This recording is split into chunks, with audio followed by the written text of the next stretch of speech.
le symbole de cette magie noire, c'est la statue de la liberté. Il ne faut jamais oublier que la statue de la liberté aux États-Unis, ça éclaire un cimetière, un génocide. C'est-à-dire que quand même, ils ont réussi leur coup. Ils ont fait disparaître tous les habitants qu'il y avait avant eux. Et une fois qu'ils exterminent la population, les peaux rouges, ils disent « Vive la liberté !»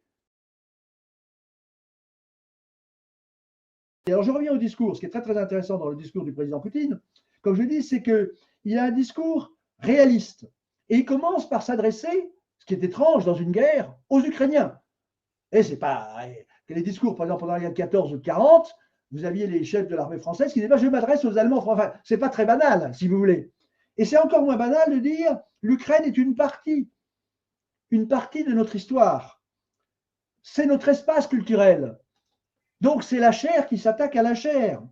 Il dit ce sont des amis, ce sont nos familles. Donc c'est une sorte de guerre civile dont il parle. Vous voyez? Et je tiens à dire une chose, c'est que de même que dans la fameuse épidémie que nous avons vécue, vous voyez qu'il y a des chiffres, des statistiques, il va gagner. Il n'y a aucun cœur. Ils n'ont aucun sentiment. Et quand vous voyez tous ces journalistes, ils oublient qu'il y a des morts. Mais il y a des morts. Un homme mort, qu'il soit ukrainien ou russe, c'est un homme mort. C'est une famille. Vous voyez, c'est un jeu. C'est un jeu de mots actuellement. Ils essaient de gagner en mots. Mais ils n'essaient pas de gagner en amour du prochain. Oui, là, vous parlez des médias occidentaux. Hein. Je parle de ce que je vois. Voilà. Oui, je parle de ce que je vois. Bon. Alors, je parle de ce que je vois. Et là, nous parlerons du droit de la guerre. Il ne faut pas oublier du droit. Personne ne parle du droit de la guerre. Nous allons en parler, si vous voulez. Et donc, Macron, quand vous voyez le discours, comment est fait ce discours, parce que personne ne répond à personne. Moi, c'est ce que je vis. Ça fait quand même 1 an et demi que je traite un certain président des pires crimes qu'on peut imaginer. On n'a pas de réponse. Il n'y a jamais de réponse, si vous voulez. C'est-à-dire que, bon, et là, donc dans ce fameux discours, après, il se rapporte à l'histoire. Et ça, c'est le fait. Enfin, les nominalistes aussi trafiquent l'histoire. Ce sont les grands falsificateurs de l'histoire. Mais il fait appel au sentiment, d'abord, à la famille. Nous sommes le même peuple. Et il dit, je vais raconter l'histoire pour comprendre. Donc là, c'est typiquement l'approche, quand ce n'est pas truqué, du réaliste. Bon. Et là, il parle en vérité. Il parle en vérité. Il parle en vérité. Alors, je passe assez rapidement, mais c'est très intéressant. Personne ne l'a étudié. Parce que les gens cherchent à piéger les autres, mais pas à les comprendre. La première étape, c'est de se comprendre. Et puis après, bon, on peut en venir aux mains. Mais là, ils ne veulent surtout pas. Nos médias, médiatueurs, ce sont des médiatueurs, ce ne sont pas des médiateurs que nous avons. Nos médiatueurs, c'est ce que j'avais écrit dans un livre qui s'appelle le livre Enquête au cœur de la censure, qui a été évidemment censuré. Bon, c'est que après, il parle de l'Ukraine actuelle, avec les vols qui sont commis sur le pétrole. Il parle de la construction de l'État. Il raconte comment ça s'est fait. Bon, il dit que le nouvel État qui est créé, qui refuse tout ce qui nous réunit. Donc il montre bien qu'il part d'une union et il montre que ce qui se passe actuellement, le nouveau gouvernement, il refute toute la mémoire des générations. Du gouvernement Zelensky, vous parlez bien du gouvernement Zelensky. Hein. Bon, ah, voilà. Et puis après, il dit qu'il a été construit sur la homophobie. Donc il parle d'une famille, et puis vous avez un nouveau pouvoir qui s'installe. Bon, disons qu'il fait appel. Alors après, il fait appel évidemment, il dit que ce sont des néo-nazis, mais là, il faut connaître l'histoire de la dernière guerre mondiale pour comprendre. Bon, je laisserai de ce côté. Donc, c'est un réaliste qui fait appel au sentiment, à la vérité. Et là, vous voyez très bien que le procédé que les médias nous reprochent, eh bien, c'est exactement les procédés de Macron. Bon, quand vous voyez comment Macron parle de ses opposants, eh bien, évidemment, il emploie tous ces mots que je n'ose même pas citer. Il dit que c'est l'anti-France qui est contre lui. Donc, comment? Donc, nos médias ne voient pas ou ne veulent pas voir, bien entendu, que les procédés qui reprochent à Poutine sont en tout cas les mêmes, mais à l'inverse, si vous voulez, parce qu'il n'y a pas la deuxième guerre, que ceux qui sont utilisés par Macron contre son propre peuple. Parce que le président Poutine attaque certaines personnes, bon, on le comprend, mais Poutine, c'est l'ennemi de son propre peuple. Macron, c'est l'ennemi de son propre peuple. Vous voyez? Donc on a cet aveuglement. C'est la grande différence. C'est la grande différence avec la Russie. Si vous voulez. Alors, après, il parle du fait que c'est un État qui n'est pas stable, bon, qui a fait un choix de civilisation pro-occidentale, c'est-à-dire, en tout cas, il vient de le dire, qui est russophobe, je vais, ce serait très bien. Enfin, il passe tout un ensemble de choses. Et puis après, il parle évidemment de la corruption, mais la corruption qui reproche à l'Ukraine, eh bien, regardons en France, nous sommes en pleine corruption. Nous sommes en pleine corruption. Il y a les oligarques, peut-être, il y a les oligarques effectivement en Ukraine, mais en France, c'est l'oligarchie. C'est ce qu'a très bien dénoncé Nicolas Hulot, que tout le monde a oublié. Il y a un problème de démocratie en France, ce sont les lobbies.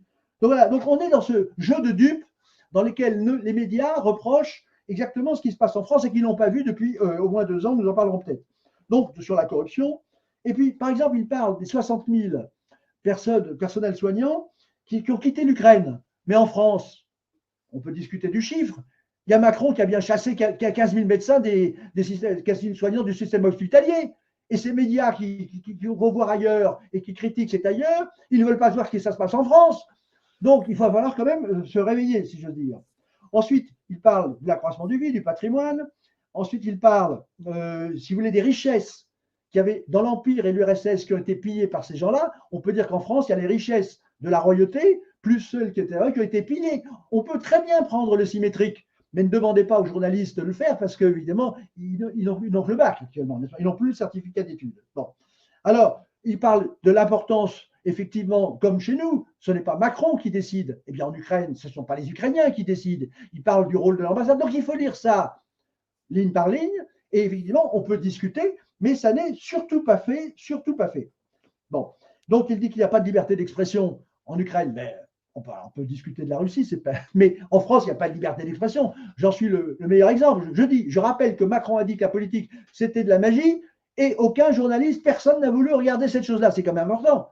C'est quand même la clé. Il a dit que c'était de la magie. La magie, c'est évidemment l'art de la mystification. Il suffit d'avoir assisté une femme coupée en morceaux dans une boîte pour comprendre ce que c'est. Ben là, la boîte, c'est la boîte électorale.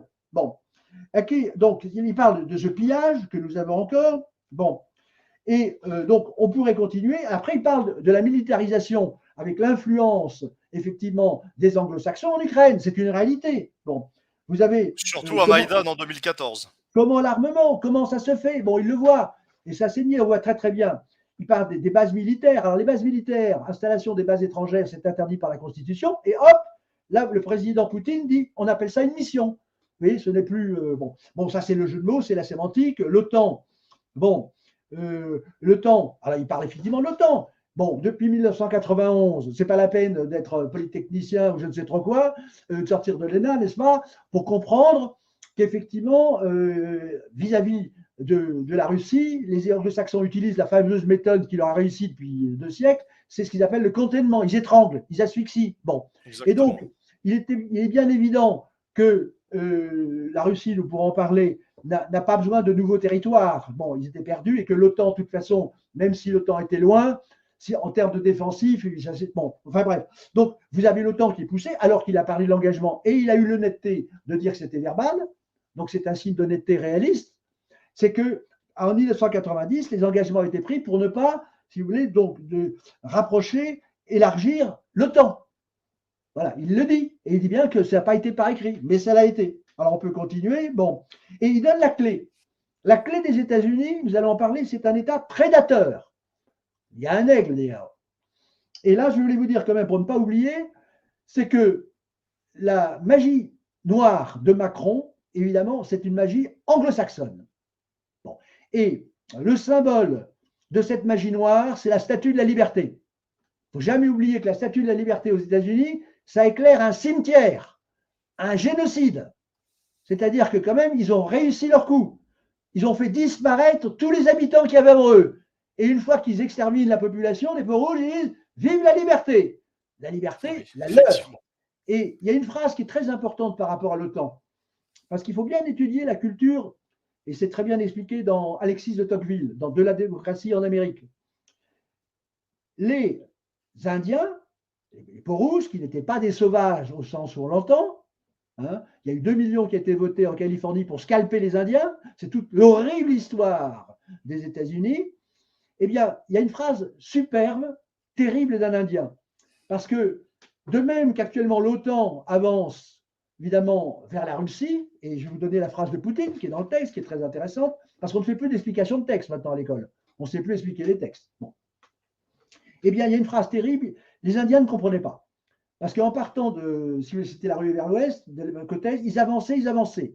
Et Tocqueville dit, ils avaient besoin des animaux, donc les envahisseurs américains faisaient du bruit, donc les bêtes partaient, donc les Indiens suivaient les animaux, et il disait qu'ils devaient se diviser, et en se divisant, ils rencontraient la guerre, et ils en oubliaient jusqu'à ce qu'ils étaient eux-mêmes. C'est ce que dit Tocqueville, qu'il a annoncé. Bon. Et ce qui est terrible, c'est que les Indiens ne comprenaient pas. Parce qu'ils les repoussaient, puis après ils les mettaient dans les réserves, et puis après on les élimine. Bon. Et il y a un Indien qui a cette phrase super qu'il ne faut pas oublier vis-à-vis de l'OTAN. Pourquoi veulent-ils tout? Ils ne comprenaient pas. Parce qu'entre eux, les Indiens faisaient la guerre. Ce n'était pas forcément les peaux rouges, mais ils ne voulaient pas tout. Et c'est là qu'on arrive au droit de la guerre. Les États-Unis trahissent les droits de la guerre. Ils veulent tout, tout, tout, tout, tout. Ce sont des prédateurs, ce sont des carnassiers. Il faut voir comment ils ont conquis, par exemple, Cuba. Il faut reprendre toute l'histoire. Ce sont des prédateurs. Ils veulent tout. Et que dit Poutine dans ce texte, qui n'est commenté par aucun journaliste alphabète, et puis de toute façon qui sont aux ordres, ils lisent les communiqués. Il dit, en parlant des États-Unis, ils ne veulent pas avoir un grand pays indépendant comme la Russie. Et tout le monde sait que l'objectif de la CIA, l'objectif du Pentagone, c'est d'empêcher qu'aucune puissance puisse faire concurrence aux États-Unis.